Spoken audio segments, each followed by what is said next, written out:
What is up, YouTube? How are you guys doing today? I hope you guys are having a fantastic day. My name is xManduhPanduh, and welcome back to another episode of CoD and Crime. This week we're going to be discussing a gentleman by the name of Keith Davis. So, thank you guys for stopping by. Let's get into it.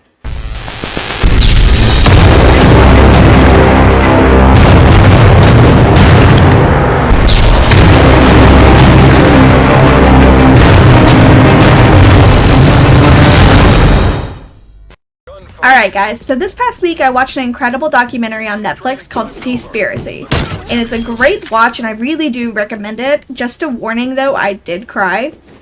It was tough at times to watch, but it brought a lot of incredible information to light, and it really made me want to discuss someone that they mentioned in their documentary, and that is Keith Davis. So Keith Davis was a fisheries observer, and for those of you that don't know what that means, it's a position in which you sail the seas with the fisheries to make sure that what they're doing is legal. So it's to make sure that they're not endangering any kind of marine life like dolphins, whales, sharks, or other endangered or protected species. It's basically just to make sure that they're fishing for what they're supposed to be fishing for. So Keith held a biology degree and he really loved the sea.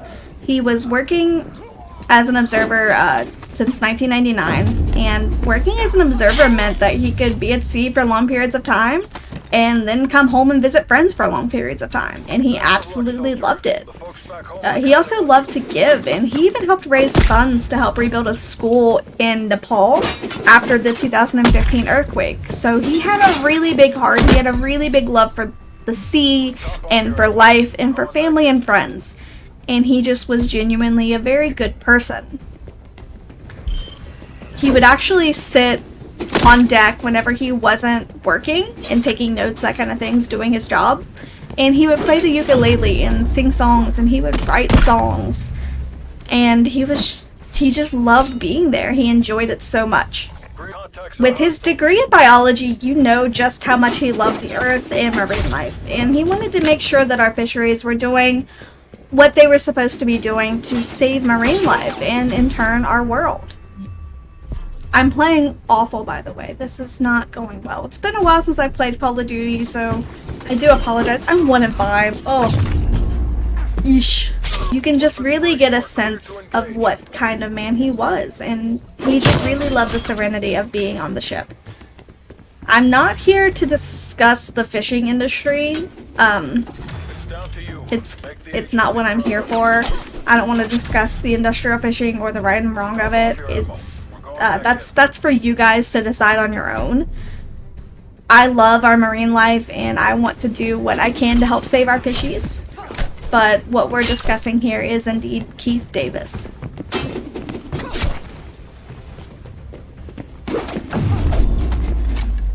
I missed completely there.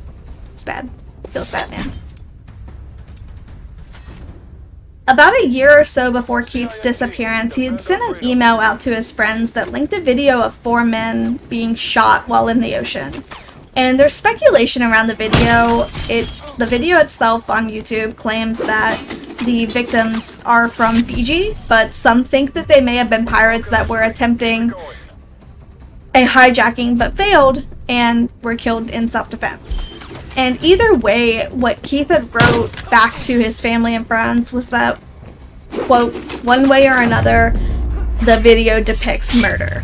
So he was really shaken up about it. He was really upset by it. And it kind of makes you wonder if this is one of the things that led up to him disappearing. The fishing industry is known to be brutal. There's been a total of 14 deaths with unknown causes within the last decade of observers.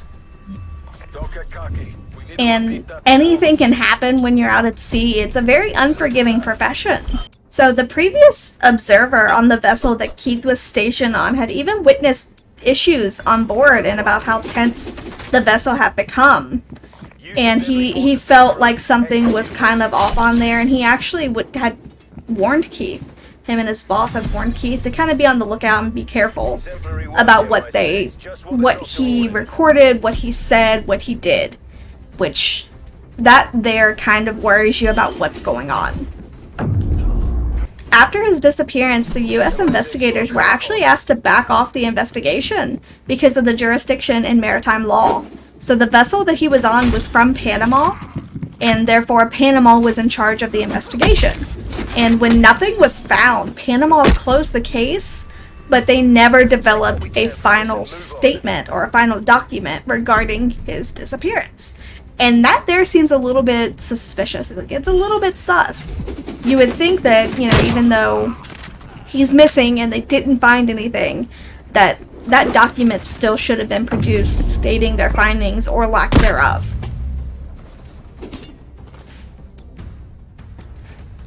So really, you have to wonder if maybe the video or something else he saw while out to sea led to his death. It's said that he had had chest pains on a previous trip, so it is possible that maybe he had pain and passed out, maybe he fell over the side of the ship. But ultimately, it's just not known. No one knows what really happened to him. I choked. Anyways.